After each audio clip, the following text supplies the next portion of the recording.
We appreciate you for joining us for one of the finest showcases of future talent for the professional and the collegiate ranks here in Hoover, Alabama. The ECP Showcase for 2024. Also checking in on the mound is Alex Barr of the IU Hoosiers commitment out of DeMotte, Indiana.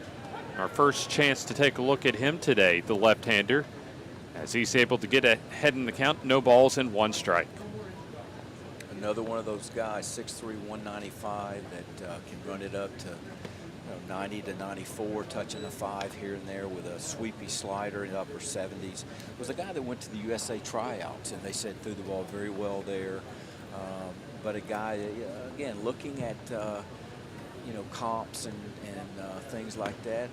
If you wanted to dream a little bit, you look at him, and here's a guy that kind of reminds you of Tarek Skubal pitching for the Tigers.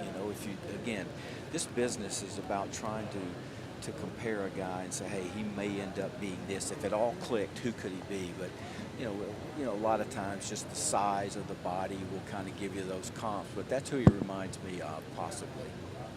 There's the pitch, and that's taken upstairs. And you mentioned a little bit earlier in this game as far as Duke increasing their profile as far as the baseball program, and really a lot of the same case for Indiana over the last few years. Yes, they had you look at some of the players. One that jumps out at my mind is Kyle Schwarber. He was an Indiana guy that came on the scenes and really got to the big leagues very quickly with the Cubs back in the year they were going to win the World Series, and came off with a knee injury but a guy that so yes, they've done a phenomenal job with their program, this is looking at this young man right here.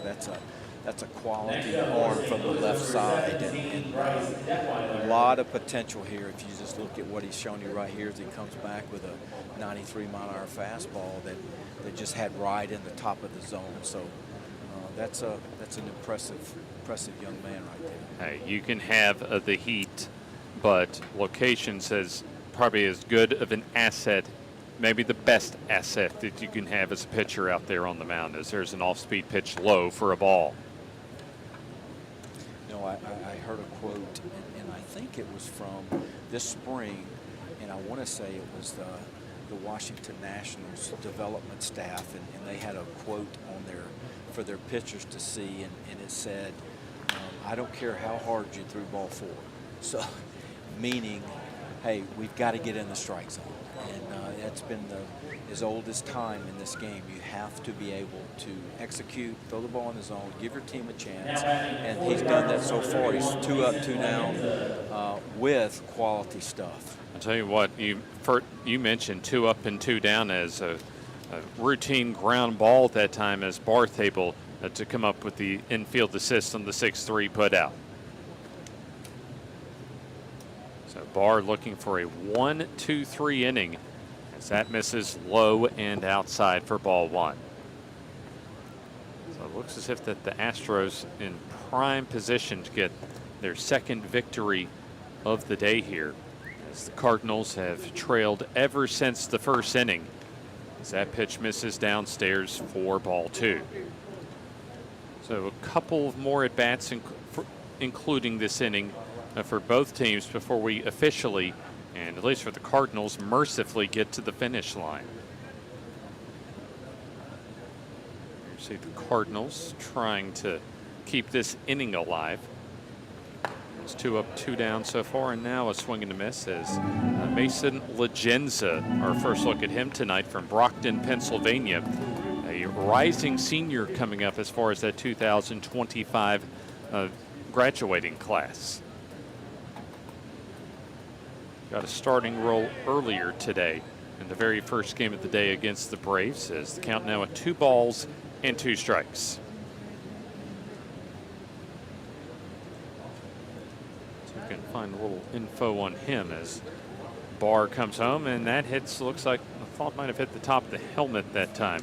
I think it did. And we certainly will know. And here comes the Ghost Runner, so that did hit the top of the helmet that time. Just a breaking ball that he just didn't quite get through and kind of spun out of his hand. And as a left-handed pitcher, those are the ones that just drive you crazy, because you know you've got him in the books if you execute it down in a way, and he just either tried to get on it a little early or just didn't have a good feel for it. And there you see, especially with 2 strikes, just a killer as far as trying to close out ball games. As we have, let's find the ghost runner that's over at first base for the powder blue clad Cardinals. Good lead there off of first base. Long look for Barr. Swing and a miss for the strike. Evens the count. Of course, after hit by pitches and walks in this showcase, they'll reset the count to 1-1, both a ball and a strike, and now at 2 balls and 2 strikes.